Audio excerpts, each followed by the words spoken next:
Hello मेरे भाइयों, क्या हाल है। मैं देख रहा हूँ कि मेरे सीरीज पे ज़्यादा व्यूज़ नहीं आ रहे हैं। वेल, इस एपिसोड के स्टार्ट में हम दिखाई जाते हैं कि वो सभी लोग ही एक आमने सामने खड़े हुए रहते हैं और ली कहता है, योर मेजेस्टी आप यहाँ से भाग जाइए। जिंगचंग ही वो बंदा है जिसने कि उस डीमन को समन किया है और जिंगचंग वो बड़ी ही सीरियस होकर उसी ओर देख रहा होता है। और क्रिस्टीना को जब ये पता चलता है कि रायोस के ऊपर एक डीमन मंडरा रहा है, मतलब इतना बड़ा खतरा जो मंडरा रहा है, इस बात को सुनकर वो बड़ी टूट जाती है और वो वहीं पर गिर जाती है। इतने में जिंगचंग कहता है, योर मेजेस्टी ये बस एक ट्रैप है, मैंने ऐसा कुछ नहीं किया। और ये बात वो कर भी नहीं पाता कि इतने में ही बिलियाल वो अपना मैजिक करते हुए बस एक चुटकी बजाता है तो हम देखते हैं कि चारों ओर ही अंधेरा हो जाता है और जिंगचंग को हाईलाइट किया जाता है और वहाँ पर काफी सारे ही छोटे छोटे डीमन जोकर के जैसे दिखने वाले समन हो जाते हैं और वो सभी लोग ही डांस करने लग जाते हैं। और बिलियाल कहने लगता है कि डीमन लेडीज और डीमन जेंटलमैन, चलो शुरू करते हैं हेल का क्विज शो। मतलब कि वो यहाँ पर एक क्विज शो करने वाला होता है और वहाँ पर चारों तरफ ही एक वैसा ही माहौल बन जाता है और बाकी के सभी इसके प्यादे हैं, मतलब चैनल के काम करने वाले एक्टर्स। और आगे बिलियाल कहने लगता है, वो बंदा कौन है जिसने कि एक डीमन और एक मीटर को समन किया, जिसने कि रायोस को पूरी तरीके से तबाह करना चाहता था। और बाकी के जोकर्स डीमंस वो जिंगचंग की ओर दिखाते हुए कहता है वो जिंगचंग है। और आगे बिलियाल ली के सामने एक माइक देते हुए फिर से कहने लगता है कि और आखिर वो बंदा कौन है जिसने कि 72 डीमन लॉर्ड बेलियाल को यहाँ पर समन किया है। और ली कहता है वो जिंगचंग है। और आगे वो फिर से कहने लगता है कि और आखिर वो फ्रेंड कौन है जो कि डीमन वर्शिप करता है, क्या वो ईटो होता है। तो बाकी के सभी कहने लगता है कि वो जिंगचंग है, दी डीमन समनर। और ऐसा कुछ होते हुए देख के जिंगचंग को काफी ज्यादा ही गुस्सा आता है और वो बड़े ही गुस्से से कहने लगता है कि तुम सभी के सभी इन सभी को फूल बना रहे हो, मैं यहाँ पर कोई नहीं हूँ जिसने कि इस डीमन को समन किया है। ऑनरेरी कार्डिनल ली क्योंग, तुम ही हो यहाँ पर जो कि मुझसे भी पहले यहाँ पर मौजूद थे। तुम्हें क्या लगता है कि इस तरीके का घिनौना ट्रिक रायोस को अपने अलायंस बनाने में काम आएगा। जिस पे ली कहता है, हाँ तुम सच कह रहे हो, हम लोग यहाँ पर पहले आए थे। और जिस पे कमेंट्री करते हुए बिलाल कहता है, क्या इसके वॉइस तो सच में ही स्वर्ग अप्सरा की तरह है। और आगे ली कहने लगता है, ये माना सच में इतने फेमिलियर था कि मैं अपने आप को रोक ही नहीं पाया और देख पाया सिर्फ। हाँ बिल्कुल, ये बात तो है कि रायोस के ऊपर जो मीटियोर गिरने वाला था वो और कोई नहीं, ये बनाने वाले और कोई नहीं, ये थियोक्रेसी का आर्कमेज जंग हायन ही थी। जब मुझे ये पता चले कि ये हायन की है और जब मैंने इसके बारे में छानबीन की तो मुझे पता चले कि तुमने हायन को किडनैप कर दिया था और तुमने तो हान सोडा को भी इतनी मजबूर कर दिया कि वो करप्टेड हो गई और ब्लैक मैजिक करने में भी बाध्य हो गई। और वो दोनों ही इतने स्ट्रेस में थे कि उन दोनों के बाल ही सफेद हो गए हैं। और जिंगचंग गुस्से से चिल्लाते हुए कहता है, अपना बकवास करना बंद करो, मैंने ऐसा घटिया काम कभी नहीं किया। कि इतने में क्रिस्टीना गुस्से से चिल्लाते हुए कहती है कि आखिर क्यों, तुम्हें ही यहाँ पर एक डीमन अपना कॉन्ट्रैक्टर बता रहा है, जनरल स्ट्रेटजिस्ट। और डियोकजू भी कहता है कि मुझे भी नहीं पता कि तुम इतने एविल थे, एक्सप्लेन करो अब इस बारे में। और जिंगचंग जब इस बात को अच्छी तरीके से रियलाइज कर लेता है कि उसे यहाँ पर बहुत बुरी तरीके से फंसाया जा रहा होता है तो वो एकदम शांत हो जाता है और वो अच्छे से कहने लगता है कि ऑनरी कार्डिनल, आखिर हम यहाँ पर अपनी मिसअंडरस्टैंडिंग को क्लियर क्यों नहीं करते हैं। अभी तुम हमारे रिपब्लिक को यहाँ पर एक खतरा बता रहे हो, मेरा कोई भी ऐसा इंटेंट नहीं है कि मैं थियोक्रेसी के साथ फाइट करूँ। क्यों ना हम दोनों ही यहाँ पर अच्छी तरीके से बैठे और इस मिसअंडरस्टैंडिंग को क्लियर करें। जिस पे लिए एक विलन के जैसा स्माइल देते हुए कहता है, हाँ तुम पकड़े गए, तुम्हें ऐसा लगता है कि ये बस एक मिसअंडरस्टैंडिंग है। और ऐसा कहने के साथ ही हम देखते हैं कि बिलियाल ने जिंगचंग को एक अलग ही टाइम और स्पेस में लेके आ गया होता है, जहाँ पर कि बिलियाल, ली और जिंगचंग ही होते हैं। और ली आगे उसे कहता है कि मुझे लगा था कि तुम इससे भी ज्यादा स्मार्ट होंगे, लेकिन तुम तो सच में ही काफी ज्यादा ही बुर्बक निकले। मैं अप्रिशिएट करता हूँ कि तुम मुझे हाईली वैल्यू देते हो, लेकिन सच्ची बात कहूँ तो कि मैं थोड़ा भी तुम्हें पसंद नहीं करता। मुझे एकदम से गुस्सा आया तब जब तुमने हायन को मुझसे छीनने की कोशिश की तब, और वो भी मेरे ही मुंह के सामने। वेल, मुझे नहीं पता था कि मुझे इतनी जल्दी ही एक मौका मिलेगा तुम्हें क्रश करने के लिए, लेकिन सीधी तरीके से कहे तो तुम मेरे ट्रैप में बहुत ही जल्दी फंस गए। और जिंगचंग वो चिल्लाते हुए बड़े ही गुस्से में कहता है कि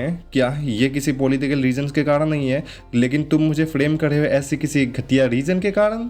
लेकिन आगे वो कुछ कह पाता, लेकिन इससे पहले ही ली उसे फिर से पहले उन सभी के बीच वो फिर से उसे ले आता है। और आगे वो कहता है कि ओए, क्या तुम ये सोच रहे हो कि अपने हाथों के नीचे हेवन को भी झुका सको। तुम भले ही किसी तरीके ट्रिक करके हम सभी को धोखा दे सकते हो, लेकिन तुम गॉडेस बेनिगोर को नहीं नहीं। और ली के ये सभी बातें सुनने के बाद बाकी के सभी भी उससे काफी सारे ही बातें सुनाने लग जाता है, जबकि ली वो फिर से कहने लगता है कि डियर गॉडेस बेनिगोर, कृपया आप इस एविल डीमन समनर को एक डिवाइन पनिशमेंट दीजिए। और वो टेलीपैथी से बेलियाल को कहता है कि बेलियाल तुम अपना आखिरी टच दो इसमें। और ली का इशारा पाने के साथ ही बेलियाल वो अपने हाथ को जोर से कसने लगता है, जिसके कारण ली को दर्द होने लगता है और बेलियाल के मुंह के सामने ली को ले आता है। और जैसे कि बेलियाल एक धोखेबाजी का डीमन लॉर्ड है और उसे ऐसा कुछ करते हुए देख के ली कहता है बेलियाल आखिर तुम्हें क्या कर रहे हो, तुम्हें ऐसा भी कुछ करना नहीं चाहिए। जिस पे बेलियाल कहता है कि तुमने मेरे साथ एक ट्रिक किया अपने कॉन्ट्रैक्ट के साथ। जिस पे ली कहता है आखिर तुम्हारा मतलब क्या है। तो बेलियाल उसे कहता है कि तुम इतना भी दम बनने की कोशिश मत करो, और उसे कॉन्ट्रैक्ट पेपर उसे दिखाता हुआ कहता है कि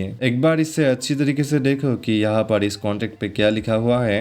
तुम्हारा रिक्वेस्ट ये था कि तुम्हें कुछ लोगों को ट्रिक करना है और जिनचांग को डीमन समनर घोषित करना है, लेकिन आखिर में मैं यहाँ पर इस कॉन्टिनेंट के हर एक बंदे को ही ट्रिक कर रहा हूँ। इसका मतलब यह है कि मुझे इससे भी ज्यादा काम करना होगा और इसके रिटर्न जो मुझे तुम पर्सनल एंजॉयमेंट दोगे ये एक अच्छा फेयर ट्रेड नहीं होगा। और बेलियाल की ये सभी बातें सुनने के बाद ली अपने मन में कहता है यार इसने मुझे पकड़ लिया। इसी कारण से ये काफी ज्यादा ही कठिन हो जाता है एक इसके जैसा स्मार्ट डीमन के साथ कॉन्ट्रैक्ट करने में। क्या अभी वो इस कॉन्ट्रैक्ट को तोड़ने वाला है? यार मैं ऐसा कुछ होने नहीं दे सकता। इतने में बेलियाल कहता है फिक्र मत करो, मैं इस कॉन्ट्रैक्ट को तोड़ने वाला नहीं हूँ। जिस पे ली उसे मुस्कुराते हुए कहता है शुक्रिया तुम्हारे लिए, तुम तो सच में ही मोस्ट एविल और नोबल डीमन हो। कि इतने में ही ली चौंक जाता है और बेलियाल कहता है हाउएवर मुझे इससे भी ज्यादा फन करना है। और ऐसे कहते हुए ही हम देखते हैं कि वह आकाश से काफी ज्यादा ही वैसे मीटियोर समन करने लग जाता है। और ये मंजर सच में ही देखने में काफी ज्यादा ही भयानक लग रहा होता है। और ऐसा कुछ होते हुए देख के ली कहता है माफ करना मुझे। और बेलियाल आगे कहता है हमें अच्छी तरीके इसको एवेल्युएट करते हुए इस काम को करना चाहिए।